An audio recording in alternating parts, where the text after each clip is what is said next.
আপনাদের ভালোবাসার আরেক নাম চন্দন জুয়েলার্স। চন্দন জুয়েলার্স, আরামবাগ, সদরঘাট, হুগলি। গোঘাটে মৃত তৃণমূল কর্মী সহদেব বাগের বাড়িতে পৌঁছল তৃণমূলের ফ্যাক্ট ফাইন্ডিং টিম। প্রতিনিধি দলে ছিলেন প্রাক্তন মন্ত্রী বীরবাহা হাঁসদা, প্রতিমা মণ্ডল এবং গোঘাটের প্রার্থী নির্মল মাঝি সহ মোট 5 জন প্রতিনিধি। তবে প্রতিনিধি দল পৌঁছতেই ক্ষোভে ফেটে পড়েন মৃত সহদেব বাগের পরিবারের সদস্যরা। পরিবারের অভিযোগ, ঘটনার 7 থেকে 8 দিন কেটে গেলেও স্থানীয় কোনো তৃণমূল নেতৃত্ব তাদের সঙ্গে যোগাযোগ করেনি। এমনকি বিপদের সময়ও দলের কাউকে পাশে পাননি বলেই দাবি পরিবারের। পরিবারের এই ক্ষোভ ও অভিযোগকে ঘিরে গোঘাটের রাজনৈতিক মহলে নতুন করে চাঞ্চল্য তৈরি হয়েছে। ঘটনার পর প্রতিনিধি দল পরিবারের সঙ্গে কথা বলে পরিস্থিতি বোঝার চেষ্টা করে। দেখুন বিস্তারিত।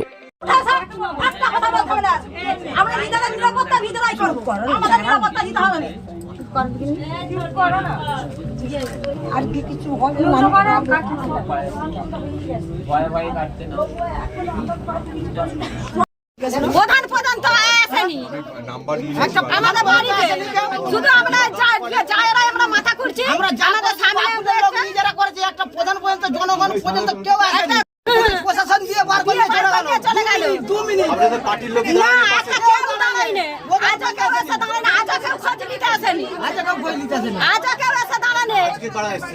আজকে প্রধান এসেছে, তাই প্রধান এসেছে তোমাদের সামনে। তাহলে এতদিন হয়েছে প্রধান পর্যন্ত আমাদের আসেনি। আজকে তোমরা এসছো বলে আইছে যারা বলছে। আপনি কি বলতে চাইছেন? আমি চাই যারা দোষী তাদেরকে ধরা হোক, তারা যেন শাস্তি পায়, আর তাছাড়া আমার কিছু নেই। পুলিশ তো রিপোর্ট অন্য দিচ্ছে, তো আপনাদের কি দাবি ছিল? তাহলে তারা তদন্ত ভালো করে একটা রিপোর্ট করতে 10টা পুলিশ ঢুকে, যেখানে ইয়ে হয় পোস্টমর্টম হয়, 10টা পুলিশ ঢুকে একটা মানুষের সারা জীবন তো পোস্টমর্টম হচ্ছে, 6টা পুলিশ ঢুকে বেরোয় ঢুকে ফোন করবে 14 বার, যে কাকে ফোন করছে জানিনি। 4 জন 5 জন করে পুলিশ ঢুকছে বেরোচ্ছে, আবার 500 বার করে 10 মিনিট 15 মিনিট করে ফোন করছে, তারপর আবার ঘর ঢুকছে। 1 ঘন্টা 1.5 ঘন্টার মধ্যে কি করে পোস্টমর্টম আবার বার করে দেয় সঙ্গে সঙ্গে। তৃণমূলের প্রতিনিধি দল এসছেন, তারা আপনাদের বললেন সিবিআই তদন্ত চান, আপনি কি সেটা চান? আমি চাই শাস্তি পাক, তদন্ত হোক। আমার পাশে আমার দাঁড়ানোর মতো কেউ লোক নেই, আমি একা মেয়ে মানুষ কোথাও ছুটতে পারি। এই কদিনে কি দলের কোনো নেতা বা কর্মীরা কি আপনাদের পাশে ছিল? আমার পাশে কেউ আসে না। আপনারা জানিয়েছেন কাউকে? কাকে জানাবো? তারা যদি কেউ আমার পাশে এসে দাঁড়ায় নেই, যাদের জন্য দাঁড়ালাম তারাও আমার কাছে নেই। তাহলে আপনার স্বামী কি করতেন? কি করবে? টুকটাক চাষবাস করতো, আর ওইখানে বাস স্ট্যান্ডে ক্লাব আছে, ক্লাবে দিন রাত থাকতো। ভবিষ্যৎ কিভাবে চলবে ভেবেছেন? কি করে চলবে ওই ঈশ্বর জানে, যে করেছে যে আচ্ছা সেই জানে। আমি কাদের দিকে অভিযোগ আপনার? আর কি কার নাম দেবো আমি অভিযোগ? নিজে তো চোখে দেখি নিজে কে মেরেছে। যারা হুমকি দিয়েছে সেই কথাটাই বলছি, চোখে তো দেখি হুমকি দিয়েছে শঙ্কর সাঁতরা। এইখানে একজন সে এমনই ব্যক্তি, তার ভয়ে গোটা দেশের লোক জড়। এখন সে নিজে বলছে আমি শাসক দল, সে বলছে আমি শাসক দল, সে শাসক দল, সে বলছে আমি নিজে শাসক দল। তাহলে আর কি তার বেশি আমরা কি জানি? এখন আজকে হুমকি এসেছে। শিবম মার্বেল অ্যান্ড গ্রানাইট, ঐতিহ্য আর আধুনিকতার মেলবন্ধন, এখন গড়বাড়ি, আরামবাগে। ফোন 9475179586।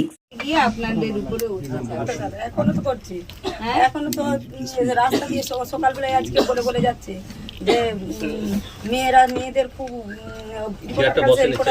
বলেছে বলে মেয়েদের খুব অহংকার হয়ে গেছে, মেয়েগুলোকে এবারে মারবো, মেরে জলে ডুবিয়ে বাংলাদেশ পাঠাবো। কেন বাংলাদেশ পাঠাবে? আপনি তো মেরেছি, মামাকে বউকে, আর একটা মেয়ে আছে তাকেও দেখে তাদেরকে কি করে বাঁচাবে আমরা দেখবো। আজকে বলে যাচ্ছে সকালে। মানে কারা তারা? তাদের বাড়ি কোথায়? এখানে এখানেই বাড়ি। ব্যক্তি আসেন শঙ্কর সাঁতরা। শঙ্কর সাঁতরা কত দূর তার বাড়ি এখান থেকে? ওই তো এখানে সামনে, আটচালাটার ওই সামনে, আটচালার পাশে, এই কাছাকাছি আছে সে বাড়িতে। এখন সে বাড়িতে আছে, এই কিছুক্ষণ আগে বললো জোলা দিয়ে সাইকেল নিয়ে চলে গেছে। সেটা তো চলে না গেলে আমি তার বাড়িতেই যেতাম। যে আপনারা যখন জিতে গিয়েছেন তাহলে কেন এলাকায় অশান্তি করছেন? সকালবেলা মুগুর রয়েছে, একটা তৃণমূলের পতাকা ফেলেছে, জুতোগুলো যেমন মনে হয় নিজে খুলে রেখেছে, সাইজ করে দিয়ে রেখেছে। এটা কবে ঘটনাটা হলো? ফল প্রকাশের না, শপথ গ্রহণের দিন রাত, শপথ গ্রহণের দিন রাত, গ্রহণের দিন। 9 তারিখ রাত। বৃষ্টিটা শেষ হলো তারপরে। ও আচ্ছা। আর যেইখানটায় হয়েছে সেইখানটা সিসি ক্যামেরা আছে। 2 ঘন্টার জন্য সিসি ক্যামেরা কি তারা এমনি যখনই জল হয় বন্ধ করে রাখে না, সেদিনটাই শুধু বন্ধ করে রেখেছিল। থানায় ডায়েরি করে কিভাবে হলো, কখন হলো, যদিও জিজ্ঞাসা করাটা ঠিক না, আপনার মানসিক অবস্থা যা। একটা মাদুর এনে দাও তো। দিদি পাঠালেন আমাদেরকে আপনাদের কাছে। আমার ভুল হচ্ছে, মেম্বার হচ্ছে, এটা হচ্ছে আসল ভুল। ও আপনি তৃণমূল ওনার সঙ্গে উনি আমাদের পঞ্চায়েত সদস্য, এটা হচ্ছে আমার আসল ভুল। না পঞ্চায়েতের সদস্য, আচ্ছা, আপনি গ্রাম পঞ্চায়েতের সদস্য? ওনারই হাজবেন্ড। হ্যাঁ সেটা আপনি তো বুঝতে পারবেন না। না ওটা চেয়ার লাগবে না বা তো আপনি গ্রাম পঞ্চায়েতের তার মানে 2000 আমাদের যে 23-এর গ্রাম পঞ্চায়েতের ভোট হলো তখন আপনি জিতলেন তৃণমূল কংগ্রেসে। আচ্ছা, তো সেই কারণে এবারের ভোটটাও আপনারা করালেন মানে 26-এ। তার ফলে সেই রাগে আমরা এই যে বুথটাতে আপনার বুথে যেখানে বসে আছি সেখানে আমরা আমাদের ফল কি হলো? এখনো কেন আমাদেরকে ওইভাবে ভয়ে আমরা সবাই রয়েছি, এখন ওইভাবে আমাদেরকে সারা জীবন ভয়েই বাঁচতে হবে। তো আপনার স্বামীর উপরে কিভাবে অত্যাচার করলো? দেখছি তো মুখগুলো করে মারার দাগ সব। সকালবেলা মুগুর পাশে বসে পড়ে রয়েছে। হ্যাঁ, মুকুট রয়েছে, একটা তৃণমূলের পতাকা ফেলেছে, জুতো পরে যেমন মনোবার নিজে খুলে রেখেছে, সাইজ করে দিয়ে রেখেছে।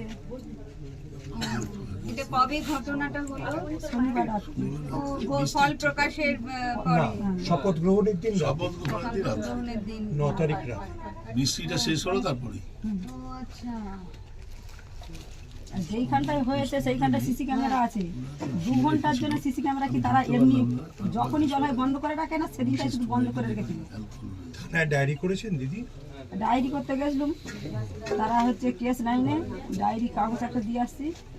তারা বলছে সাক্ষী চাই, আমাদের দেশে কেউ সাক্ষী দেবে না, সবারই কাছে গেছিল, কেউ দিবে না। ও আচ্ছা।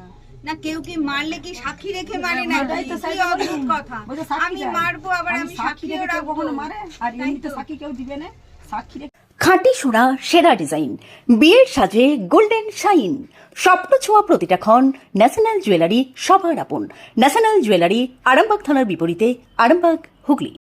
দেখাচ্ছিল যে পুলিশ প্রশাসন কোনোভাবে তাদেরকে সহযোগিতা করছে না এবং পূর্ণাঙ্গ তদন্ত করে যে দোষী তার মানে শাস্তি হোক তারা দাবি করছে। কারণ দেখুন মানে এখনো পর্যন্ত বাড়ির লোকের কাছে রিপোর্ট আসলো না, এটাই ভাবলেই তো অবাক হয়ে যায় কোন রকম সরকার ইয়ে তৈরি হয়েছে। অথচ মদ খেয়ে মারা গেছে বলে বলা হচ্ছে যে তার মদ্যপানের কারণে, নেশা করার কারণে তার মৃত্যু হয়েছে। দেখুন তারা অনেক রকম পূর্ণাঙ্গ তদন্ত হোক। বাড়ির লোকজন যেটা বলছে, আমরা যে ছবিটাও দেখছি, ছবিতে চারদিকে রক্ত ভর্তি হয়ে আছে। একজন চোখ হলে এইভাবে তো আমরা কোনোদিন দেখিনি, এভাবে রক্তাক্ত অবস্থায় পড়ে থাকবে। তো বাড়ির লোক যে দাবিটা করছে সেভাবে পূর্ণাঙ্গ তদন্ত হোক, তদন্ত হয়ে দোষী সাব্যস্ত যে আছে তার শাস্তি হোক। কারণ আজকেও যেটা শুনছি, আজকেও যদি বাড়ির লোককে কেউ ধমকি দিয়ে যায় তাহলে বাড়ির লোক তো চুপচাপ বসে থাকবে না, তারাও তো মানে তাদের বাড়ির লোকজন মিলেও যে ক্ষোভটা দেখাচ্ছে যে তারাও তো এখন সরকারের কাছে সবাই আমরা দাবি করব যে সরকার এসে তারা নাকি উন্নয়ন নিয়ে আসবে, তারা নাকি শান্তি নিয়ে আসবে, ভরসার জায়গা তৈরি করবে। এরকম ভরসা যেখানে মহিলারা বারবার বলছে, সকালেও আজকে তাদেরকে ধমকি দিয়ে যাচ্ছে। আমরা এক্ষুনি ইয়ে করে একটু থানা যাব, থানায় কথা বলবো, দরকার হলে আমরা পূর্ণাঙ্গ তদন্ত হোক, তদন্ত করে যে দোষী এবং যে বারবার ধমকি দিচ্ছে তাকে অ্যারেস্ট করার দাবি জানাবো। দিদি পরিবারের লোক একটা দাবি করছে যে প্রায় 7 দিন 8 দিন কাটতে গেল, মানে ওনার দলের যারা তারাও পাশে এসে দাঁড়ায়, এটা খুব দেখাচ্ছে, কি বলবেন? দেখুন এইটা আমরা গতকাল আমরা যখন আসছিলাম, আজকেও আসছি, দেখুন সবাই আতঙ্কে আছে, সবাই এই সবার বাড়িতে বাড়িতে ধমকি দেওয়া হচ্ছে। এবং আজকেও যখন আমরা টিম নিয়ে আসছি, আমরা এই এলাকার যারা লোকাল স্থানীয় নেতৃত্ব তাদেরকে কিন্তু আমরা ফোনে পাচ্ছি না, কারণ তারা এতটাই আতঙ্কে। আমরা চারদিকের পরিস্থিতি দেখছি, দেখুন এখানে একজন মার্ডার হয়ে গেছেন, প্রত্যেকের বাড়িতে বাড়িতে গিয়ে ধমকি দেওয়া হচ্ছে, মারপিট করা হচ্ছে। আমি একটাই কথা বলবো, যারা ভরসার রাজনীতির জন্য, উন্নয়নের রাজনীতি নিয়ে আজকে সরকারে বসেছে, তাদের কাছে দাবি জানাবো এই সব মানুষকে প্রোটেকশন দেওয়া হোক এবং এই সব মানুষের কাছে যারা ধমকি দিচ্ছে তাদেরকে অবিলম্বে অ্যারেস্ট করা হোক। এখন আরামবাগের মানুষ বিধানসভায় বারে বারে ভারতীয় জনতা পার্টিকে জিতিয়েছে। যারা তৃণমূল কংগ্রেসকে ভালোবেসেছে এবং মামাটি মানুষের নেত্রী মমতা বন্দ্যোপাধ্যায়ের সমস্ত স্কিম জন্ম থেকে মৃত্যু পর্যন্ত প্রত্যেকটি কিন্তু ঘরে ঘরে পৌঁছেছে দুয়ারে সরকারের মধ্যে দিয়ে। তারপরেও মানুষ যাকে আশীর্বাদ করেছে আমাদের, তাদের নিয়ে কোনো রকমের কোনো কথা নেই, কারণ মানুষের আশীর্বাদ নিয়েই তিনি বিধানসভায় গিয়েছেন। কিন্তু লোকসভা আমরা পেয়েছি, মানুষ লোকসভায় আমাদের দিয়েছে। কিন্তু যারা এইটা আক্রমণের রাজনীতি করছেন, হিংসার রাজনীতি করছেন, হিংসার বদলে হিংসা, খুনোখুনির বদলে খুনোখুনি, রক্তের বদলে রক্ত, এই কিন্তু রাজনীতি বলে না। এটা কিন্তু সাধারণ গরিব মানুষের প্রাণ যাচ্ছে। আজ এই প্রতিবেশীর মধ্যে আমরা হিংসার বীজ বপন করে দিচ্ছি, এটা কাম্য নয়। কারণ আজ আমরা এসেছি, দল আমাদের পাঠিয়েছে, নেত্রী পাঠিয়েছে, অভিষেক বন্দ্যোপাধ্যায় পাঠিয়েছে। আমরা বাস্তব চিত্রটি তুলে ধরব, আপনারাও আপনাদের চ্যানেলের মাধ্যমে তুলে ধরুন। আপনি তো দেখেছেন যেভাবেই হোক মৃত্যু তো হয়েছে, বাড়িতে কেন হুমকি দেওয়া হবে? আমার প্রশ্ন সেটাই, কেন তাদেরকে শান্তিতে থাকার অধিকার দেওয়া হবে না? এই মা বোনেরা এরাই বলুক না, কেন এদেরকে শান্তিতে বাস করতে দেবে না? কেন এরা মাঠে ফসল তুলতে যেতে পারবে না? কেন এরা শান্তিতে আজকে একসাথে বসে গল্প করতে পারবে না? কেন এরা সন্ধ্যেবেলা টিভি দেখতে পারবে না? সে যে চ্যানেলই দেখুক, যদি টিভি সিরিয়ালও দেখে, কেন আতঙ্কে থাকবে? আমার কথা হচ্ছে, আতঙ্কের পরিবেশ কেন রচনা করবে? এখানে কেন বোমা গুলিবাজি হবে? আপনি দেখুন, জিজ্ঞাসা করুন। জিতেছে তো ওরা করেছে, আপনি আমার কাছে না জিজ্ঞাসা করে সাধারণ মানুষকে জিজ্ঞাসা করুন। ওরা চায় না, কিন্তু ওরা তো নির্বাচিত করেছে। আপনি কি বলতে পারেন ভোট বাক্সে, ভোটের ঘেরা বুথের মধ্যে কে কাকে ভোট দিয়েছে? কে কাকে ভোট দিয়েছে? আপনি ভোট পেয়েছেন বলেই না আপনি আজকে জিতিয়েছেন। আপনি ভোটে জিতেছেন বলে, মানুষ ভোট দিয়েছে বলেই জিতেছেন। তাহলে আপনার কাজ কি? শান্তি বজায় রাখা, উন্নয়নের কাজ করা উচিত এখন। তাহলে হিংসা নয়। আমরাও তাদের কাছে বলছি, বিধায়ককে বলছি, আপনি আসুন, কারণ বিধানসভায় আপনার মুখ্যমন্ত্রী বলেছে বিধায়ক নিজে লোকাল থানাকে নিয়ে গিয়ে সেই বাড়িতে যদি হামলা হয়ে থাকে, বাড়ির সকল সদস্য যারা পালিয়ে গেছে তাদেরকে রেস্টোর করা, অর্থাৎ বাড়িতে পুনর্ভাবে ফিরিয়ে আনার ব্যবস্থা করা এবং সেই সাথে সাথে শান্তি শৃঙ্খলা বজায় রাখা। আপনার পরিচয়টা? আমি জয়নগরের সাংসদ প্রতিমা মণ্ডল। চিকিৎসার ক্ষেত্রে সেরা স্বীকৃতি অর্জন করেছেন টেরেজা মেমোরিয়াল হসপিটাল। মানুষের পাশে, মানুষের সাথে। সম্পূর্ণ স্বাস্থ্যসাথী মান্যতাপ্রাপ্ত টেরেজা মেমোরিয়াল হসপিটাল, আরামবাগ ও বর্ধমান।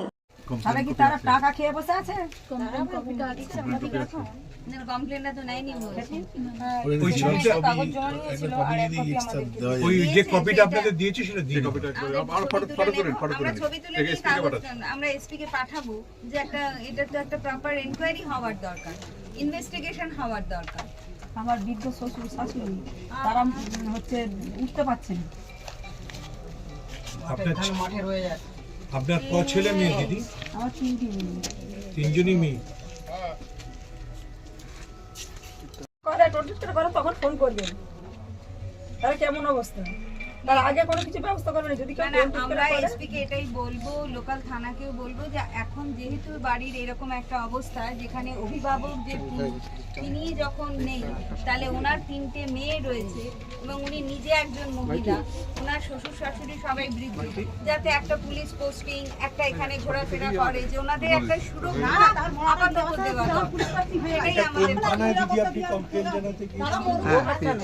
তার পকেট থেকে কাঁচা লঙ্কা বেরিয়েছে, পকেট থেকে পেঁয়াজ বেরিয়েছে, এই সবগুলো স্যারদের কাছে, পুলিশের কাছে খবর আছে। তার মাথা করে একটা মুগুর ছিল, সেটা খবর নেই তাদের কাছে। ভোট হলো তখন আপনি জিতলেন তৃণমূল কংগ্রেসে। আচ্ছা, তো সেই কারণে এবারের ভোটটাও আপনারা করালেন, মানে 26-এ। তার ফলে সেই রাগে আমরা এই যে বুথটাতে, আপনার বুথে যেখানে বসে আছি, সেখানে আমরা, আমাদের ফল কি হলো? আমরা কি জিতলাম এখানে, না আমরা হেরে গেলাম? আমরা হেরে গিয়েছি।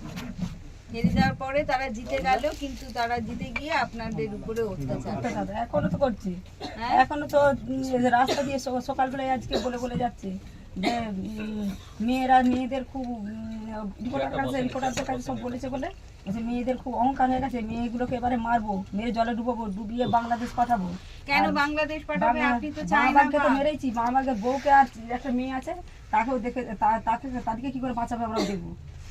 আজকে বলে যাচ্ছে সকালে। মানে কারা তারা? তাদের চুরি, তুমি নারীর প্রিয় সব উৎসবে বাউটি, বালা, চূড়, মান্তাসা দেখলাম মন ভরে।